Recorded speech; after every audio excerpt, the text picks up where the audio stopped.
નમસ્તે. ખુશ રહેવા માટે આપણે કેટલો બધો પ્રયત્ન કરવો પડે. જ્યારે એક બાળક સહજતાપૂર્વક ખુશ રહેતું હોય છે, આ માન્યું એના માથે જવાબદારી નથી, એને હજી એટલા બધી એની જે સ્લેટ છે એની પર લખાયેલું નથી, પણ છતાં પણ આપણી અંદર રહેલું જે ઇનર ચાઇલ્ડ છે એને ક્યારેય મરવા નહીં દેવું જોઈએ. આજની પ્રદીપ સંઘવીની જે રચના છે એ ક્યાંક આવી જ છે. એક વાંસનું પાંદડું જે ખરી પડ્યું છે અને એ ખરી પડવા છતાં આનંદની કાગડાની જેમ ખુશ છે. વાંસની પાંદડી ખરી પડી, ખુશ છે, ઉડી, ખુશ છે, કરોડિયાના જાળામાં ફસાણી ત્યાં એ નાચે છે.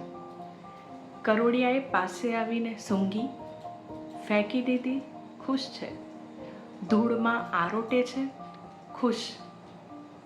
વાંસની પાંદડી ખરી પડી, ખરી છે વાંસની પાંદડી, આનંદી કાગડા જેવી ખુશ છે.